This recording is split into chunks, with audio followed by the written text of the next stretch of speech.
She was laughing. Benedetto Banchi stood at the edge of the charity gala, champagne untouched, watching Rebecca Ferrari laugh at something Jonathan Potter said. 2 years. 2 years she'd lived in his guest house, recovering from the nightmare he'd pulled her from. 2 years of watching her heal, waiting for her to smile, aching for her to smile at him. And now she was laughing, genuinely, freely, at another man. Jonathan Potter, the trauma surgeon who'd operated on her the night Benedetto carried her broken body into the emergency room. The man whose steady hands had saved her life while Benedetto paced like a caged animal, praying to a god he didn't believe in. Rebecca wore sapphire blue tonight, a gown that made her fair skin glow with a gentle, peach-toned warmth. Her natural curls loose around her shoulders, the way she only wore them when she felt safe. Jonathan's hand rested on the small of her back as he guided her toward a quiet corner. They stopped near a window. The city lights sparkled behind them. Jonathan said something soft, and Rebecca's hand touched his arm. Not a casual touch, an intimate one. The champagne flute shattered in Benedetto's grip. Glass embedded in his palm. Blood mixed with expensive champagne, dripping onto Italian marble. A waiter rushed over, concerned. Benedetto waved him away without looking, his eyes fixed on the woman across the room. Lirco Pisani appeared at his elbow. "Boss, your hand." "Who is he?" "Dr. Potter. He operated on her 2 years ago. They've kept in touch." Kept in touch. The words tasted like poison. "Boss, we have bigger problems. I just received word." "Not now." Benedetto moved before he decided to move. Across the gala floor, past startled socialites, toward the window where Rebecca stood with a man who made her laugh. The Mafia boss had just watched another man touch the woman he'd saved. And everything was about to explode. Benedetto reached them in 6 strides. Rebecca's laughter died the moment she saw his face. "Welcome back, my beautiful family. Thank you from the bottom of my heart for sticking with me. Your love and support mean everything." If you're excited for today's story and ready to soak it all in, make sure to hit that subscribe button. And drop a comment letting me know where you're tuning in from. Tomorrow, I've got another captivating story lined up for you, and believe me, you won't want to miss it. Now let us begin. Benedetto stops in front of Rebecca and Jonathan. The warmth drains from the moment like water from a broken glass. "Rebecca." His voice is controlled, but the violence beneath it makes nearby guests step back. "We need to talk. Privately." Jonathan frowns, stepping slightly in front of Rebecca. "Is everything okay?" "Rebecca, do you know this man?" "He's my..." Rebecca hesitates. What is Benedetto to her? Landlord? Protector? Captor? "He's the one who saved my life." Jonathan's expression shifts to understanding and wariness. He recognizes the name Banchi. Everyone does. "Mr. Banchi. Rebecca's told me about that night. Thank you for what you did." "Dr. Potter." Benedetto doesn't look at him. His eyes are fixed on Rebecca. "I need to speak with her. Alone." Rebecca's spine stiffens. "Whatever you need to say, you can say in front of Jonathan." "No." "I can't." The possessiveness in his voice shocks all 3 of them. Rebecca stares at him, recognition dawning. She's seen this look before, in the men who took her. "Fine." She turns to Jonathan with a forced smile. "Give me 5 minutes." On the balcony, away from prying eyes, Rebecca rounds on him. "What the hell was that?" "Who is he to you?" "A friend. A good man. Someone who..." She stops herself. "Someone who what?" "Someone who doesn't look at me like I'm something to be protected." Her voice shakes with anger. "Someone who sees me as a person, not a project." Benedetto steps closer. "I've never seen you as a project." "Then what am I?" "Because I've lived in your guest house for 2 years, and you've never told me what I am to you. You watch me. You provide for me. You've never once asked what I want." Before he can answer, Lirco bursts onto the balcony. His face is pale. "Boss, we need to leave. Now." "What is it?" "Victor Lazaroff escaped from prison 6 hours ago. 3 guards dead. Our sources say he's already in the country." Lirco's eyes cut to Rebecca. He's coming for both of you. The name hits Rebecca like a physical blow. Her hand flies to her ribs, to the scar beneath her gown where Victor's knife left its permanent mark. Victor Lazaroff, the man who took her, who held her for 9 days, who carved into her skin and promised to sell her to the highest bidder. The man Benedetto nearly killed before police took him away. We need to get her to the compound.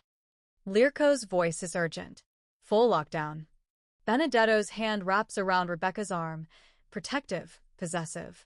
Get the car. But Rebecca doesn't move. The fear in her eyes transforms into something harder. Something that's been building for 2 years. No. Benedetto stares at her. What? No more hiding. No more compound. No more being locked away while you handle everything. She pulls her arm free. Last time, I was helpless. I was a victim. That's not who I am anymore. Rebecca, this isn't negotiable. You're right. It's not. She meets his eyes with fierce determination. If Victor is coming, I'm going to be part of how we stop him.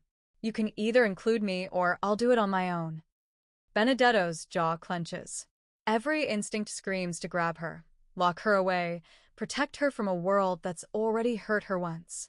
But he sees something in her eyes he's never seen before. Not fear. Fire. This conversation isn't over, he says finally. No, Rebecca agrees. It's just beginning. In the car, speeding toward the Banchi compound, Benedetto stared at the woman beside him. 2 years he'd watched her heal. 2 years he'd kept her safe. And now the monster who broke her was coming back, and she wanted to fight. He didn't know whether to admire her courage or fear what it would cost them both. The Banchi compound transforms into a fortress overnight. Security doubled. Cameras everywhere. Armed men at every entrance.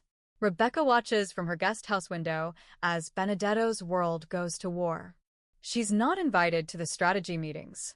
She's not consulted on plans. She's expected to stay in her beautiful cage while men decide her fate, again. At midnight, she walks into the war room uninvited. The conversation stops. Lirco Pisani, Danilo Calabresi, and 6 other men stare at her. Benedetto rises slowly from the head of the table, papers and maps spread before him. Rebecca, you shouldn't be here. Then where should I be? In my room? Waiting to be a victim again. This is strategy. It's not. It's my life. She walks to the table, ignoring the uncomfortable shifting of the men around her. Victor took 9 days from me. He took my sense of safety. He took pieces of me I'm still trying to find. And now you're going to lock me in another room while you all decide what happens to me. We're trying to protect you. I don't want protection. Her voice breaks, then steadies. I want to understand the threat. I want to be part of the solution instead of the problem you're solving. Danilo clears his throat. With respect, Miss Ferrari, you're not trained for. I survived 9 days with Victor Lazaroff. Rebecca's eyes are steel. What training do you have for that? Silence. Benedetto studies her for a long moment. Every fiber of his being screams to send her back to safety. But he remembers his mother, hidden in a safe house, protected, and still murdered because protection without partnership means nothing. Sit down, he says finally. Boss. Lirco starts. I said sit down. Benedetto pulls out a chair beside him. Rebecca stays. She knows Victor better than any of us. She survived him. Maybe it's time we listened. Rebecca sits. The men exchange glances, but don't argue. For the next hour, they review Victor's known associates, his resources, his likely targets. Rebecca contributes what she remembers: the warehouse, the men who guarded her, Victor's habits and weaknesses. He's obsessive, she says quietly. Once he fixates on something, he doesn't stop. I was supposed to be sold within 48 hours, but he kept me for 9 days because he couldn't decide which buyer deserved me. He's not just coming for revenge. He's coming because we're unfinished business. The room is silent. Benedetto's hands grip the table edge, knuckles white. After the meeting, Rebecca lingers. The men file out until it's just the 2 of them. Thank you, she says, for letting me stay. You didn't give me much choice. You had a choice. You chose to listen. She hesitates. That's new. Benedetto moves closer. The tension from the gala still crackles between them. I saw you. With Dr. Potter. The way you laughed with him. Benedetto. I've never made you laugh like that. In 2 years. His voice is raw. I've given you safety, security, everything I could think of. And I couldn't give you that. Jonathan doesn't look at me like something fragile, Rebecca says softly. He looks at me like a person who survived something terrible and came out stronger. You look at me like I might shatter. Maybe I'm afraid you will. Maybe that's the problem. She walks to the door, then pauses. I'm not leaving the compound. Not because you're keeping me here, because I choose to stay and fight.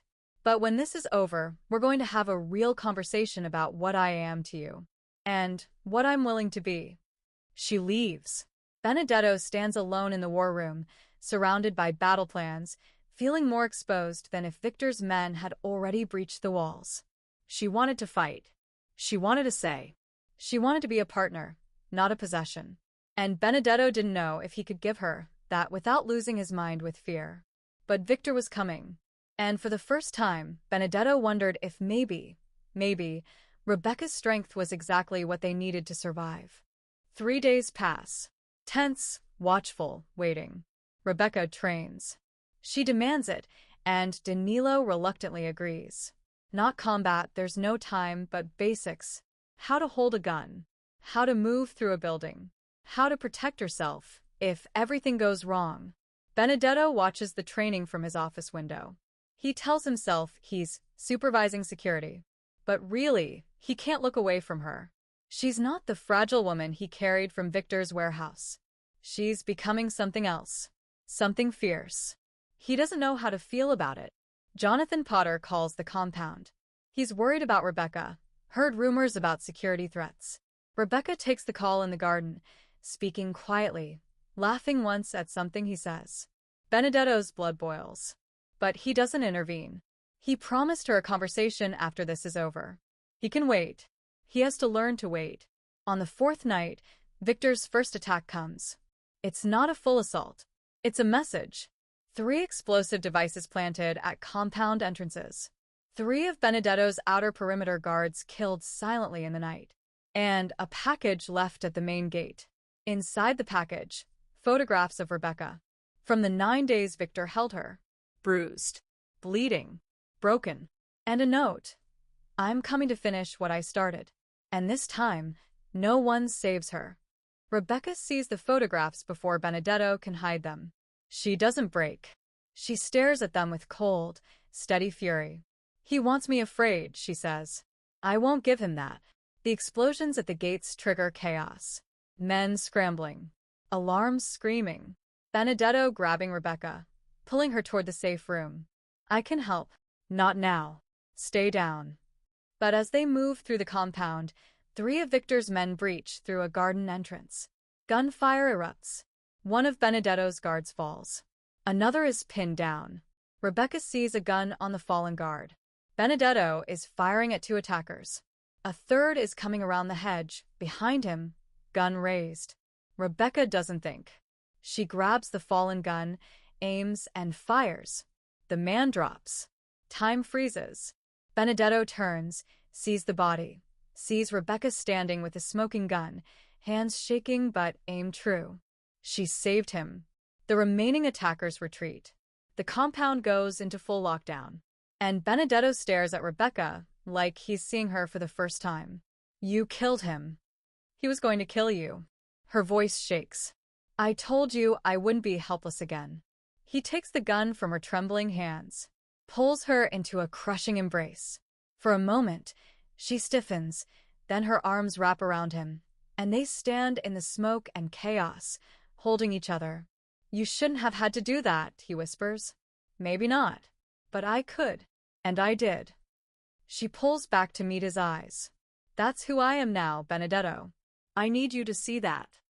He sees it, finally, and it terrifies him more than Victor ever could. That night, Rebecca sat alone in her room, staring at her hands. Hands that had taken a life. hands that had saved the man she was beginning to love. She didn't feel like a victim anymore. She felt like a survivor. And she finally understood that there was a difference. Something shifts after the attack. Benedetto includes Rebecca in every meeting, not as a guest, as a participant. Danilo upgrades her training, teaching her more advanced defensive techniques. Lirko briefs her on Victor's movements, like she's one of them. She is one of them now. Baptized in blood and gunpowder. Benedetto watches her transform.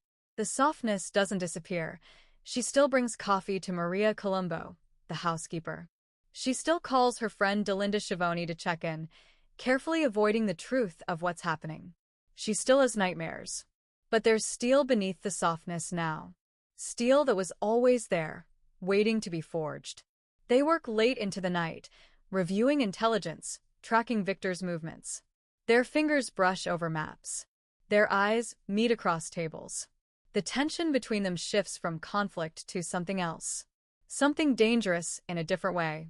One night, Rebecca falls asleep at the war room table, head on her arms, exhausted from training and planning. Benedetto finds her there at 2 a.m. He could wake her, send her to bed. Instead, he sits beside her, watching her sleep, and wonders when protection became something he wanted to share instead of control. Maria Colombo finds them in the morning. Rebecca awake, embarrassed. Benedetto pretending he just arrived. "You both need rest," Maria says, seeing everything, saying nothing. Later, Jonathan calls again. Rebecca takes it in her room. This time, Benedetto doesn't watch. But when she comes out, she finds him in the hallway. "He asked me to leave," Rebecca says. "To come stay with him, where it's safer." Benedetto's jaw tightens. "What did you say?" "I said no." She meets his eyes. "I said I'm exactly where I need to be." The words hang between them. Benedetto steps closer. Why? Because running won't stop Victor. And because she hesitates. Because somewhere in the past 2 years, this stopped being your compound. It started being my home. And me. His voice is rough. What am I? I don't know yet. She's honest. You've been my protector. My warden. My shadow. But the past few days, you've been something different. Something I might actually want. Might. You still look at me like I could break. You almost did break. I watched it happen. But I didn't. I'm still here. Stronger. She touches his chest, feeling his heart pound beneath the expensive fabric. I need you to see my strength, Benedetto. Not just my survival. He covers her hand with his. I'm trying. I know. She almost smiles. That's why I stayed. Benedetto watched her walk away and realized something had fundamentally changed. He still wanted to protect her. But for the first time, he also wanted to fight beside her. Maybe that was what love actually looked like when you did it right. They have a lead. Victor is hiding in a warehouse on the docks, the same area where he held Rebecca 2 years ago. Benedetto plans an assault. Rebecca wants to come. Benedetto refuses. This is combat, not defense. You're not ready. I'm as ready as I'll ever be. No. His voice is final. This time you stay. Not because I don't trust you. Because I can't think clearly if you're in danger. It's the first time he's admitted weakness. Rebecca recognizes the honesty. Fine, she says. But you come back. I always come back. He almost kisses her. Instead, he squeezes her hand and leaves. The assault goes wrong. Victor isn't at the warehouse. It's a trap. Explosives. Ambush. And in the chaos, Orlando Beneveni, Benedetto's cousin, the closest thing he has to family, is killed. Benedetto carries Orlando's body back to the compound himself. Rebecca is waiting at the gates. She sees his face. The blood. The grief. The body in his arms. She doesn't say anything. She just walks beside him as he carries Orlando inside. That night, after Orlando is laid out for preparation, Benedetto sits in his study, empty bottle beside him, staring at nothing. Rebecca finds him at 3 a.m. Leave me alone. She sits beside him anyway. No. I don't want to talk. Then don't talk. They sit in silence. Minutes pass. An hour. Finally, Benedetto speaks. He was supposed to be protected. He was in the back. He was safe. His voice breaks. I put him there because I thought he'd be safe. Victor found a weakness. I failed him, like I fail everyone. You didn't fail me. Rebecca's hand covers his. I'm still here. Because I locked you away. Because I chose to stay. Because when the attack came, I fought. Not you. Me. My choice. She squeezes his hand. You can't control everything, Benedetto. You can't protect everyone from every threat. All you can do is fight alongside the people you love and trust them to fight too. He looks at her. Really looks. Through grief and whiskey and years of trying to carry the world alone. If I lose you, you might. I might lose you. Victor might kill us both tomorrow. Her voice is steady, but hiding from that possibility doesn't change it. It just means we waste whatever time we have. She stands, pulling him up. Come to bed, she says. Not for just to sleep, just to not be alone tonight. He follows her. They lie together in her small guest house bed, fully clothed, holding each other. He doesn't sleep. Neither does she. But for the first time, neither of them is alone. In the gray light of dawn, Rebecca watched Benedetto sleep, his face finally peaceful, grief temporarily quiet. She didn't know if they'd survive Victor. She didn't know if Benedetto could really change. But she knew she wanted to try. And for now, that was enough. They need medical supplies. One of Benedetto's men is wounded, and the compound clinic is running low. Rebecca volunteers to go with the supply team. She knows the city knows what's needed. Benedetto hesitates. But she's proven herself. And she's right. They can't keep her locked away forever. Full escort. Danilo leads. You don't leave their sight. Rebecca nods. I'll be careful. The supply run is quick. In and out. But on the way back, the convoy is ambushed. Professional. Precise. 2 vehicles disabled. Danilo wounded. And in the chaos, Rebecca is taken. Victor's voice comes through a radio left in one of the wrecked cars. Did you really think I wouldn't take her back? She was always mine, Benedetto. Unfinished business. Now it's time to finish. Benedetto's world turns red. He wants to charge after them. Lirko holds him back. Barely. We don't know where they've taken her. We go in blind. We die. And so does she. If he touches her, then we find her smart, not fast. The next hours are agony. Intelligence gathering. Tracking. Every minute feeling like an hour while Rebecca is in Victor's hands. Meanwhile, Rebecca is in a basement, tied to a chair. Victor stands before her. You look different, Victor says, studying her. Stronger. He's been taking care of you. He's been teaching me to take care of myself. Victor laughs. Show me, then. Take care of yourself.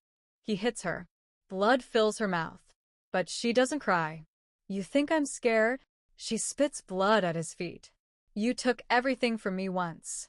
I survived. I rebuilt. You're not the monster under my bed anymore, Victor. You're just a man who couldn't keep me.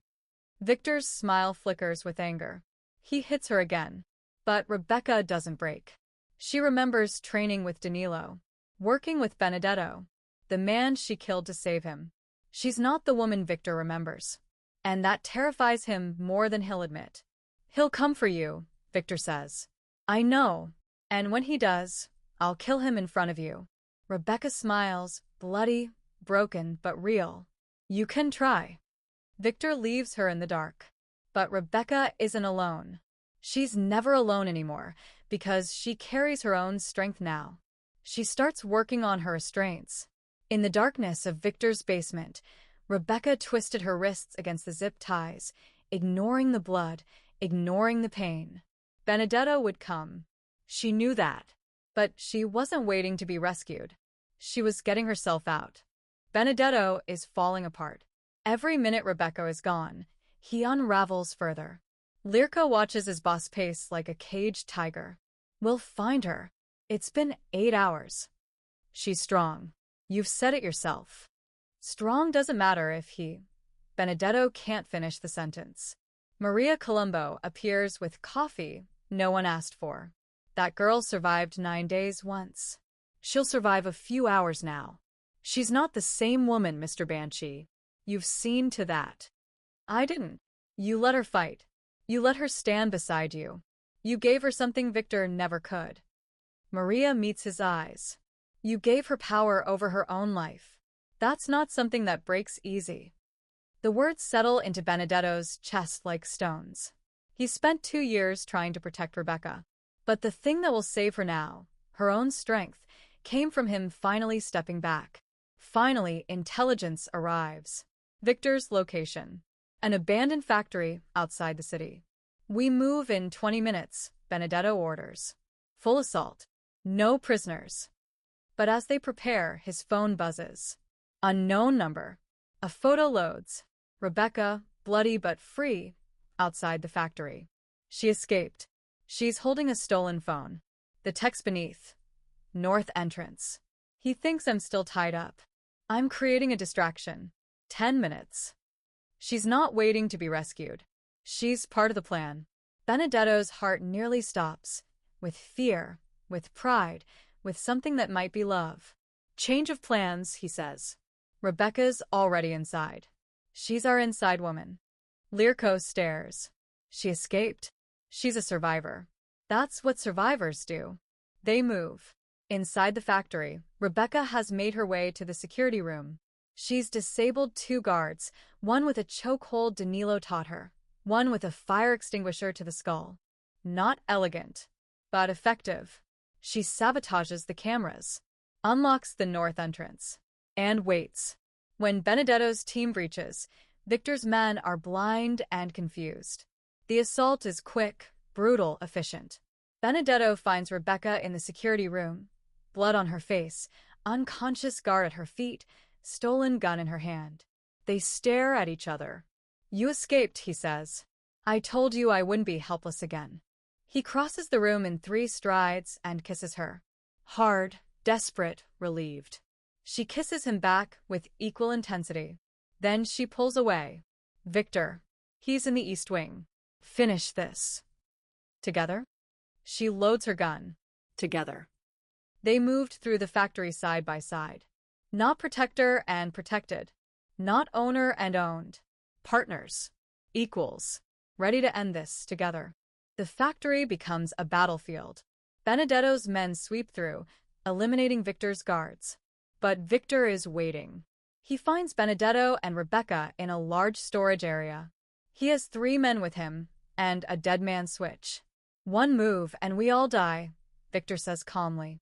This whole building is wired. My finger releases this button and we're all dust.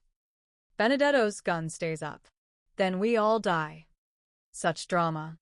Victor's eyes fix on Rebecca. You've changed, little bird. Grown claws.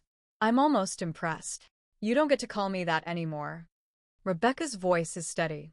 You don't get to call me anything. I made you what you are. The fear, the survival instinct, the fight. I put that in you. No. Rebecca steps forward. Benedetto's hand shoots out to stop her, but she pushes it away. You put the darkness in me. The strength was always mine. You just gave me a reason to find it. Poetic. Victor's thumb tightens on the switch.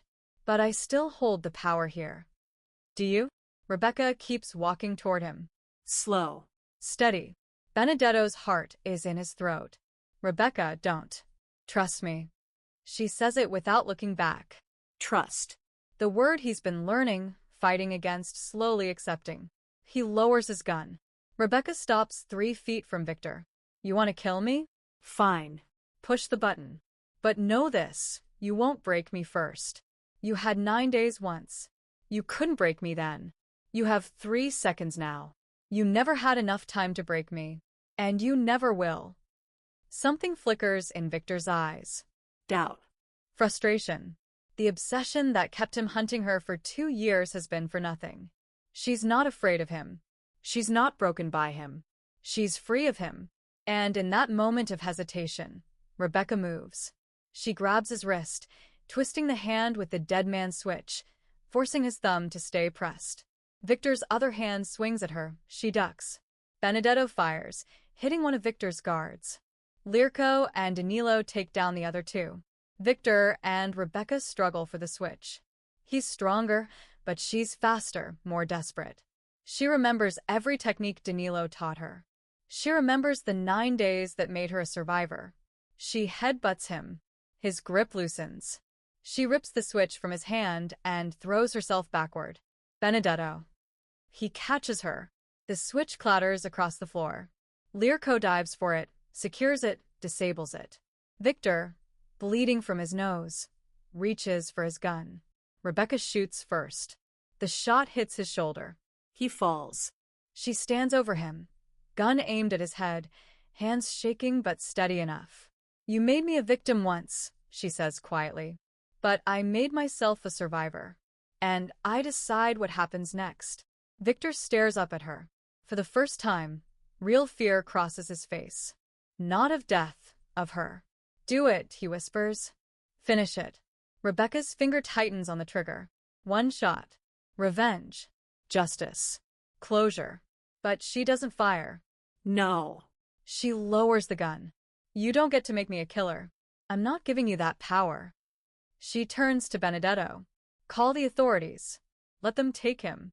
Let him rot in prison remembering that the woman he tried to break is the one who beat him." Benedetto stares at her, bloody, bruised, victorious, merciful when she had every right not to be. "Okay," he says softly. "Okay." Victor is taken away in handcuffs. This time, he won't escape. Benedetto will make sure of it. And Rebecca stands in the ruins of her nightmare, finally free. Outside the factory, dawn was breaking. Rebecca stood in the cold morning air, Victor's blood still on her hands, and breathed for the first time in 2 years. Benedetto came to stand beside her. Not in front of her. Beside her. "It's over," he said. "Not quite." She looked at him. Now comes the hard part. 2 weeks later. The compound is quiet again. Victor is in federal custody, facing charges that will keep him locked away forever. The threat is gone. But Rebecca and Benedetto have unfinished business. She stayed at the compound, but in her own space. They haven't touched since that kiss in the factory. Too much happened. Too much needs to be said. Rebecca spends time with Delinda, her old friend, reconnecting with her life before Victor. She starts planning for the future, not in Benedetto's guest house, but in the world. Jonathan Potter calls one last time. He's heard about what happened, sanitized versions rumors. "Are you okay?" "I'm better than okay. I'm finally me." "And the man?" "Benedetto." "I don't know yet. We're figuring it out." "Do you love him?" Rebecca is quiet for a long moment. "I think I might. But not the way he wanted. Not as someone he protects. As someone he stands beside." "And can he do that?" "I guess we're about to find out." That evening, Benedetto finds her in the garden. She's looking at the spot where she killed a man to save him. "I never thanked you properly," he says, "for saving my life that night. You saved mine first. We're even." No. He moves to face her. "We're not even. We're not protector and protected. We're not rescuer and rescued. Not anymore." "Then what are we?" He takes a breath. This is the hardest thing he's ever done. Harder than violence, harder than grief, harder than 2 years of silent obsession. "I want to be your partner," he says. "Not your guardian. Not your shadow. Someone who fights beside you, not in front of you. Someone who trusts your strength instead of fearing your weakness." "Can you do that?" Her voice is soft but challenging. 2 weeks ago, you couldn't let me leave the compound without an escort. "I know.